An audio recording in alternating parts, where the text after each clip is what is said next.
Dodge City and in the territory on west, there's just one way to handle the killers and the spoilers, and that's with a U.S. Marshal and the smell of Gunsmoke.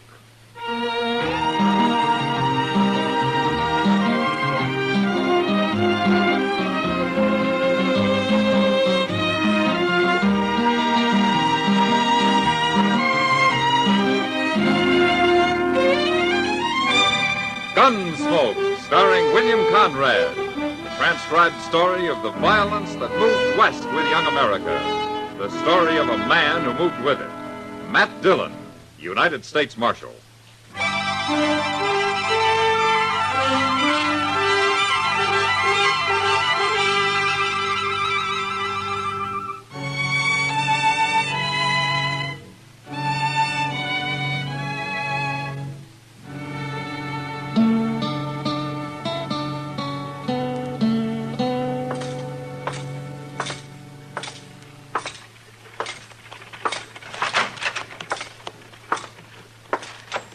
Good morning, Chester. Morning, Mr. Dillon. Is the prisoner awake yet? Yes, sir, he's awake, but he's sort of wishing he wasn't. No? Not after last night. I never saw Bob Adams that drunk before. I gave him some coffee a little while ago, and you know what, Mr. Dillon? He wouldn't drink it before he poured about a spoonful of tobacco in it. That's mule skinner style, Chester. My. Bring him out here, huh? Yes, sir. Come on out into the sun, Adams. It's time to own up to your dark and evil ways. Well, I sure must have been drunk if I let you throw me in jail, Chester. I didn't throw you in jail. He did. But I could have. Well, howdy, Marshal Dillon. I thought you was out of town. Well, I got back late last night, Adams. Just in time to stop you from blowing the roof off the Yellow Braganza. Oh, well, I don't even remember. Oh. There's your gun. You turning me loose? Now, you didn't commit any crimes. You were just getting worked up to some. Oh, well, thanks for stopping me, Marshal. I guess I was a little wild. Too much to celebrate, that's what. Oh, what were you celebrating anyway? Well, selling out. Selling out? Yeah. You mean you sold your freight business? Both wagons and all my mules, the whole caboodle. Yes, sir, I sold out just like everybody else. What? It happened while you was away, Mr. Dillon. Every freighter in town has sold his outfit to a man called Ivy from St. Louis. We all got a good price for him, too. More than he was worth. Well, what's this Ivy going into the freighting business so heavy for? Says he wants to invest all his money in one business, not scattered around. Well, what are you and the other men going to do now that he's bought you out? Oh, we'll blow our money for a while and then probably go to work for Ivy. You know how it is. Only man who hasn't sold out's Joe Trimble.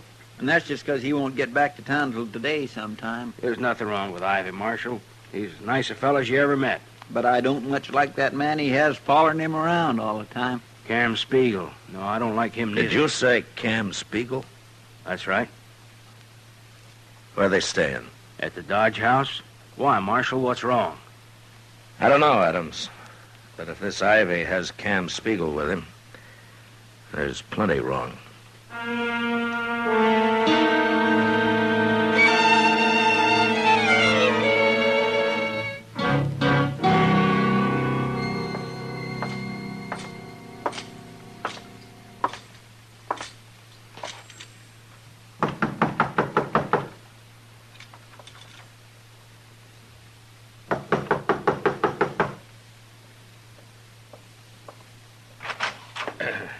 Your name, Ivy? Oh, yes, it is. What can I do for you? I'm Matt Dillon, Ivy. I'd like to talk to you. Oh, you're the U.S. Marshal here. That's right. Well, come in, Marshal, come in. I've been wanting to meet you. Well, Marshal, Dodge acquired a new citizen while you were away. Yeah. I've So set I hear. myself up in the freighting business. And as soon as I buy out Joe Trimble, I'll start running it. Well, that's fine, Ivy. But there isn't much money in freighting. None of these men you bought out are exactly rich. It's like any other business, Marshal. It depends on how it's run. Ah. You've had a lot of experience hauling freight, huh? Oh, none at all, but I hope to learn. Of course, I'll just manage the business, you understand? Ivy, I'm curious about two things. Tell you anything you want to know, Marshal. I realize my methods are a little unusual. Like paying these men more than their outfits are worth? Oh, I did that just to be sure nobody could say I'm unfair. And also because I don't want to be bothered with any competition once I get started. What was the other question, Marshal?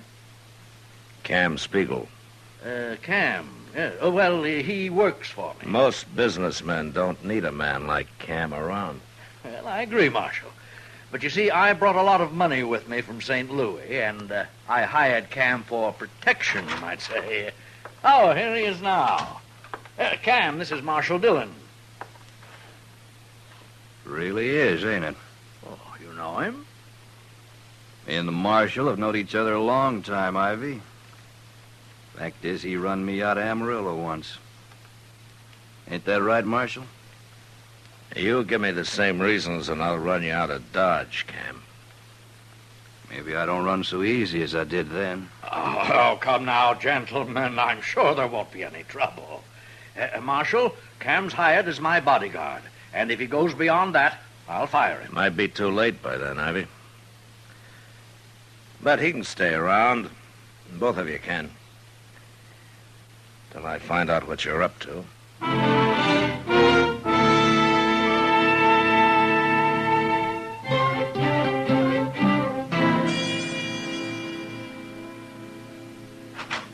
Mr. Dillon, Yeah, what is it, Chester? Joe Trimble just pulled into town.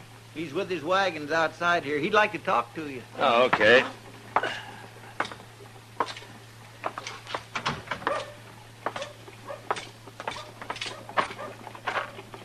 Hello, Trimble. Marshal, I couldn't leave my mules out here. I'd have come inside. Oh, that's all right. What's the trouble? Nothing with me, but Jim Honecker down at the Sand Creek stage station said to tell you there's been too much engine sign around for comfort the last few days. He wants me to pass the word on to the Army, huh? Yeah. Chester, will you ride out to Fort Dodge and tell Major Honeyman? Yes, sir. I'll get started right away. I didn't see no engine sign, Marshal. I think Jim's getting a mite spooky living out there alone so much. I thought he had someone with him now. Fella couldn't stand it. He run off. Oh, hello, Marshal. Oh, Chester told me this is Joe Trimble. It is. Well, Trimble, I've been waiting for you. My name's Ivy. How do you do? And this is Cam Spiegel. How do you do? Oh? Trimble, I understand you own 3 freight wagons and a dozen mules. That's right. Well, I've bought out every other freighter in Dodge, and I'm prepared to give you $1,000 in cash for your outfit. Is that true? Ask the marshal here. Yeah, they've all sold, Trimble. He's offered them too much money to resist, I guess. Well, I ain't selling. I've been freighting over that trail for 10 years, and I ain't quitting now. All right, I'll give you $1,500, Trimble. I don't understand you, Ivy. If you bought out everybody else, what do you need my outfit for? Ain't you got enough now? Yeah, it's my way of doing business, Trimble. You accept the offer? Ivy, I got a little house at the edge of town. My wife's waiting for me there right now. Ain't much, but I built it out of the money I made hauling goods up and down the trail. Maybe someday I'll build me a better one. If I sell out to you, I won't have nothing after a year or so, and I ain't gonna do it. Perhaps this has been too sudden for you, Trimble. Why don't you think it over first and then let me know? I'm letting you know right now. You're kind of stubborn, ain't you, Mule Skinner? That's right, I am. That's enough, Cam. Well, you're the only competition I'll have, Trimble, but I'm sure we'll get along fine. There's plenty of business, Ivy. Of course. But anyway, if you change your mind, you just let me know. Sure. Good day, gentlemen. Come along, Cam. If Ivy ain't handy when you change your mind, Trimble, you can always let me know. Now, what's he mean by that, Marshal? I don't know, Trimble. But we'll find out soon enough.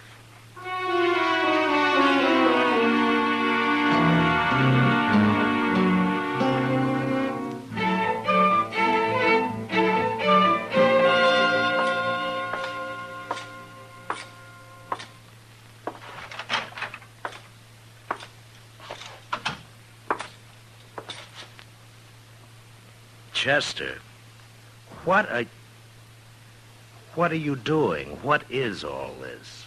Curtains, Mr. Dillon. Curtains? Well, what for? Well, sir, a girl I know got some new ones, and she gave me these, and I thought nailing them up would make this place a little more inviting, if you know what I mean. A jail inviting? Oh, well, Mr. Dillon, I don't aim to hang none in the I cell. don't aim for you to hang 'em anywhere. Now pull 'em down and throw 'em out. Yes, sir. But that little girl's sure going to be mighty She disappointed. threw 'em out herself, didn't she? Thrills. Marshal? Oh, hello, Chester. Hello, Trimble. You want to buy some... Chester. Marshal, you know what that man Ivy's done now? What, Trimble? Well, you remember yesterday how he tried to buy me out, and I couldn't understand why he needed every last freight outfit in Dodge? You know now, huh? I sure do. Marshal, just this morning, Ivy's doubled the usual prices for freighting. Doubled? That's what he did. Every merchant in town's hopping mad about it, too. They all come to me and want me to do all their freighting, but of course I can't. Not with only 3 wagons. Yeah. So that's Ivy's way of running a business right.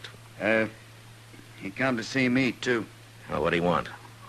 He said if I doubled my prices, too, then everything'd be fine. But if I didn't, it'd be unfair competition for him. You gonna do it? Of course I ain't. I'm an honest man, Marshal. Then you're in trouble. Bad trouble. What for? When are you making your next trip, Trimble? Oh, we're getting loaded now. I'm leaving for Sand Creek in the morning. Yeah.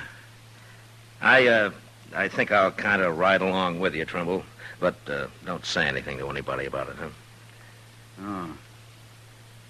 Oh, it's that other fella, ain't it? That Cam Spiegel. That's what Ivy hired him for, Trimble, in case he ran into somebody stubborn. Like you.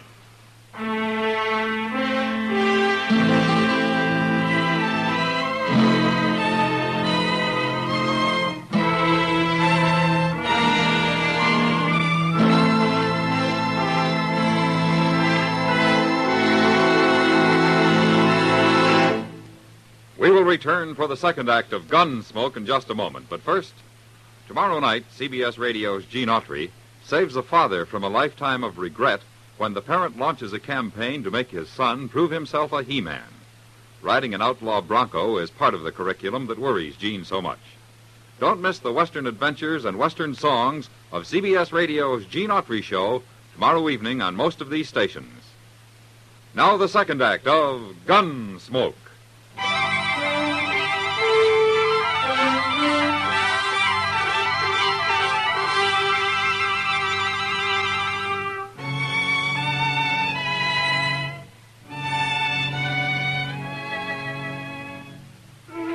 It wouldn't be much trouble to hide out with a rifle somewhere along the trail and shoot a teamster off his wagon. And since it was so easy, I figured that was how Ivy would tell Cam Spiegel to get Trimble out of the way. So I took my horse and went along on the trip to Sand Creek. As it turned out, I might as well have stayed in Dodge. In fact, it would have been better if I had. We made Sand Creek all right, and a few days later, early one morning, we were almost back to Dodge when we saw Chester riding out of town to meet us. He's riding like a big wind, Marshal. Now, any time his horse isn't walking slow, Chester's in a real hurry, Trimble. Chester ain't exactly all Injun, is he? No, but he can surprise you sometimes. I know. I've seen him. Well, let's pull up here. Oh, there.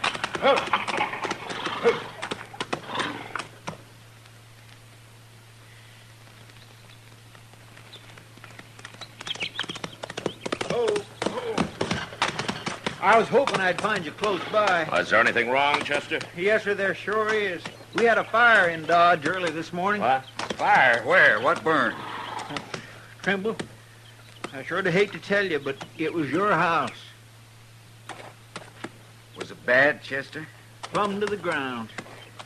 My wife. Oh, Doc's out there with her now. She was still alive when I left. Oh. Give Trimble your horse, Chester. You can drive the wagon on in from here. Yes, sir. That's why I come to meet you. Here, Trimble. Thank you, Chester. Any idea how it happened, Chester? No, sir. Nobody has. All right, we'll see you in Dodge. Let's go, Trimble.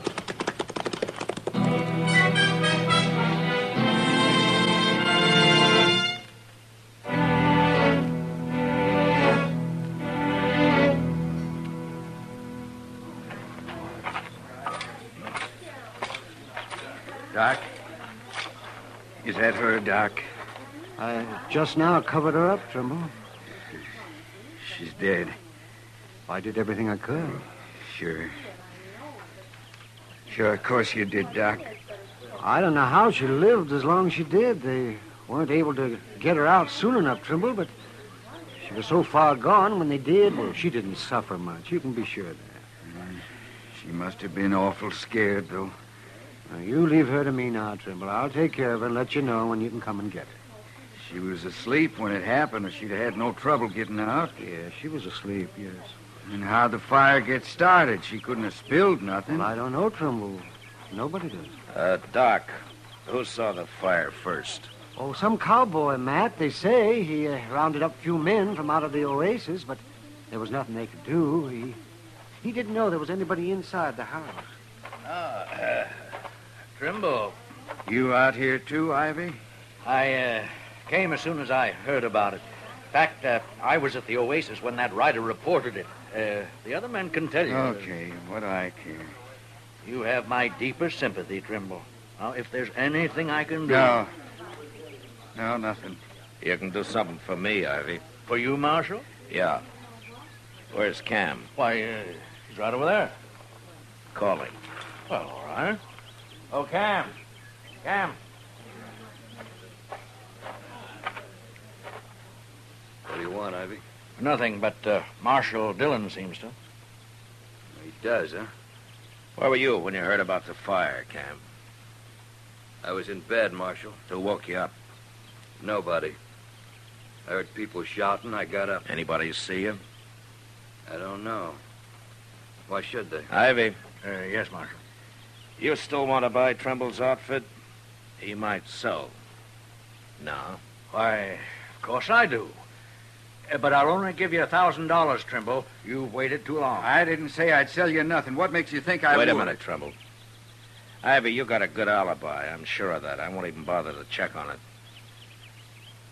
But you don't seem to have one, Cam. Now, wait a minute, Marshal. You're going too far if you're suggesting that either one of us had anything to do with this. I won't stand... Shut up, Ivy.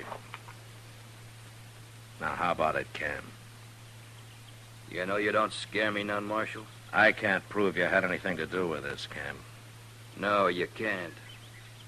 But you'll have to prove you didn't. And you'll have to prove it by someone reliable. I'll give you till noon. What happens at noon, Marshal? You leave town. Oh, now, aren't you being a little high-handed, Marshal Call it Dillon? what you want, Ivy. But he still has till noon.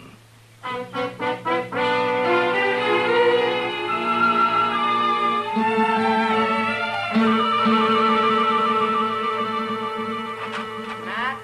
Yeah, what is it, Kitty? Matt, look at this. Huh? That's $300. Uh-huh. What's this for? I want you to take it and give it to Cam Spiegel. Cam. I got it from him. Along with a hint that if I didn't take it, I'd end up in a ditch with a bullet in my head. Oh. You were supposed to be with Cam last night, is that it? That's it. And the idea is that if I alibi for him, you'd believe it. Oh, Cam's right, Kitty. I would.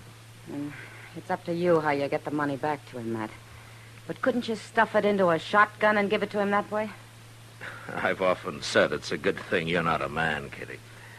If I were, I probably wouldn't be any better than the rest of you. Well, it's almost noon. Matt? Yeah. I'll buy you a drink after. How can you? You just threw away $300. Matt.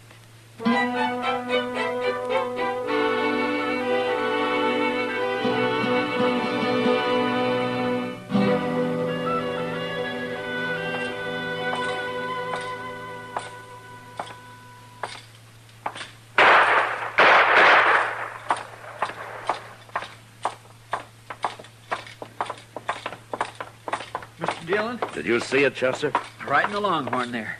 Trimble come in, tried to shoot Cam Spiegel, and Cam killed him. Trimble drew first, Mr. Dillon, but he just wasn't fast enough. Get out of the way, Chester. Yes, sir.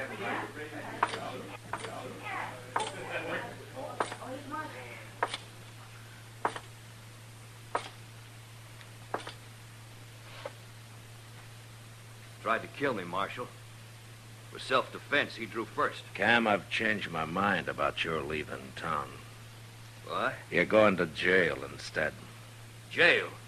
Everybody here's a witness to this, Marshal. I'm talking about Trimble's wife. I haven't got enough evidence to hang you, but you'll spend a long time in prison. Now turn around while I take your guns. Told you before, Marshal, I don't scare so easy as I once did. You're under arrest, Cam. No. Not yet, I ain't.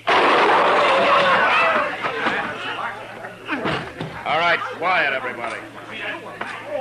I said quiet, everybody. Ivy, come over here. That was mighty fast, Marshal. But he had it coming. He shouldn't have tried to draw on you. Trimble's dead, too, Ivy. Trimble tried to kill him, Marshal. You know that. I guess Trimble figured he had a pretty good reason. That may be. But you can't prove I had anything to do with it. If I could, I'd throw you in jail. But I'm not even going to run you out of town. Okay? You've certainly no reason to. I'll see you later, Marshal. Just a minute, Ivy.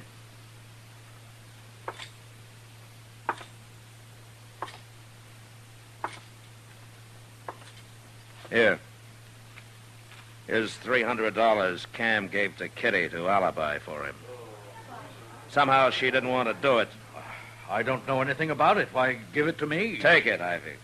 It was your money in the first place. Cam was just working for you. I won't stand for this, Marshal. You have no right. You know, the Trimbles were pretty well liked around here, Ivy. You just might get out of town alive. If you hurry.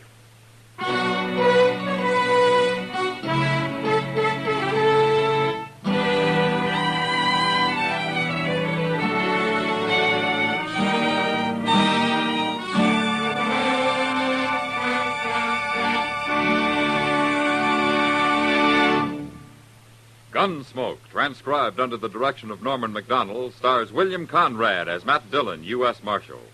Tonight's story was specially written for Gunsmoke by John Meston, with music composed and conducted by Rex Corey. Featured in the cast were Joseph Kearns, Herb Ellis, Vic Perrin, and Jack Crucian. Parley Bear as Chester, Howard McNear as Doc, and Georgia Ellis as Kitty. Gunsmoke has been selected by the Armed Forces Radio Service to be heard by our troops overseas. Join us again next week as Matt Dillon, U.S. Marshal, fights to bring law and order out of the wild violence of the West in Gunsmoke.